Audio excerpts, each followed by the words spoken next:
Y gutkha is destroying India. Gutkha India को कैसे बर्बाद कर रहा है, इसको जानने के लिए हमें पहले जानना होगा कि गुटखा क्या है। व्हाट इज़ गुटखा?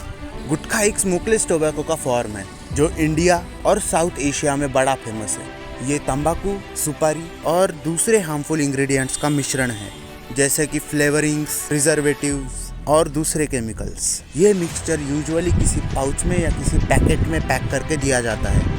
जो लोग इसे खाते हैं वो इसको चबाकर इसका जो रस बाकी रहता है उसे थूक देते हैं। गुटखा बहुत एडिक्टिव होता है और बहुत सारे हेल्थ इश्यूज कर सकता है, जैसे कि कैंसर, हार्ट डिसीज और ओरल हेल्थ इश्यूज। ये आज इंडिया का मेजर प्रॉब्लम बन चुका है।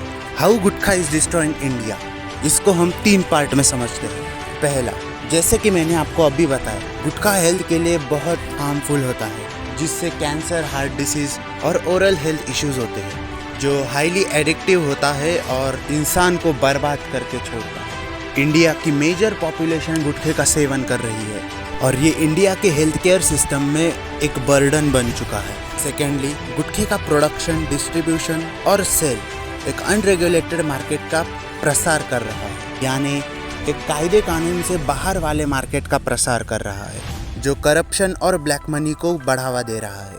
गुटखे का ट्रेड इलीगल एक्टिविटीज़ को लिंक होता है, जैसे कि स्मगलिंग और टैक्स इवेजन। टैक्स इवेजन यानी टैक्स को बचाना, जो गवर्नमेंट के रेवेन्यू का बहुत सारा लॉस कर रहा है और इकोनॉमी को वीक कर रहा है। तीसरा, गुटखे का सोसाइटी पर एक नेगेटिव इम्पैक्ट पड़ रहा है। बच्चे अक्सर बड़ों का सीखते हैं और अगर बड़े ही गुटखा खाने लगे तो बच्चों पर भी इसका इम्पैक्ट होगा। जो लोग गुटखा खाते हैं उन्हें अक्सर 2 मिनट पे थूकना पड़ता है। वो स्ट्रीट्स पे थूक देते हैं, वॉल्स पे थूकते हैं और जो भी अदर पब्लिक प्लेसेस है उधर थूक देते हैं, गंदगी करते हैं, जिससे एनवायरनमेंट अनहाइजेनिक हो जाता है और पब्लिक प्लेसेस में हाइजीन और क्लीनलीनेस अफेक्ट हो जाती है, जिससे दूसरों के हेल्थ पे भी फर्क पड़ रहा है। वाई गवर्नमेंट डजंट बैन गुटखा? अगर गुटखे के इतने सारे प्रॉब्लम्स है तो गवर्नमेंट बैन क्यों नहीं कर रही?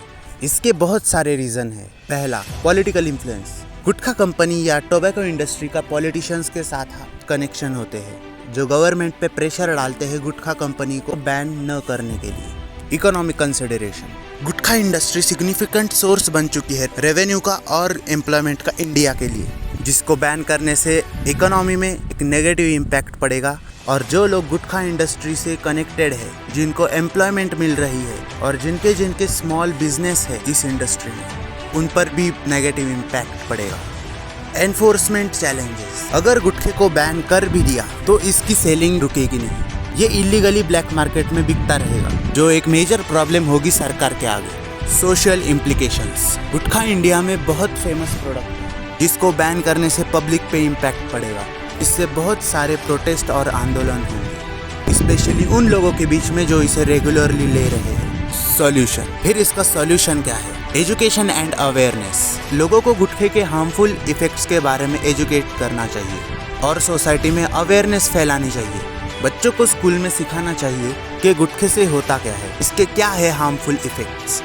एनफोर्समेंट। यहाँ पे स्ट्रिक्ट कायदे कानून लाने चाहिए गुटखे के प्रोडक्शन के लिए और डिस्ट्रीब्यूशन के लिए, जिससे गुटखे के प्रोडक्शन में थोड़ी सी कमी आएगी, जिससे गुटखे की अवेलेबिलिटी और एक्सेस पीपल के लिए हार्ड हो जाएगा। बैन। ये सब करने के बाद इस पे टोटली बैन करना चाहिए, जिससे लोगों को भी आदत लगेगी और इसको इम्प्लीमेंट करना इजी रहेगा। Alternative livelihoods. ऐसे कई लोग रहेंगे जो गुटखे से बहुत एडिक्ट हो चुके हैं, इसलिए गुटखे पे कंप्लीट बैन लगाने पे वो शांत नहीं बैठेंगे, इसलिए उनको एक अल्टरनेटिव प्रोडक्ट देना होगा जो हार्मफुल नहीं है, उसका एडिक्शन नहीं लगता और हेल्थ के लिए भी अच्छा है। Rehabilitation and treatment.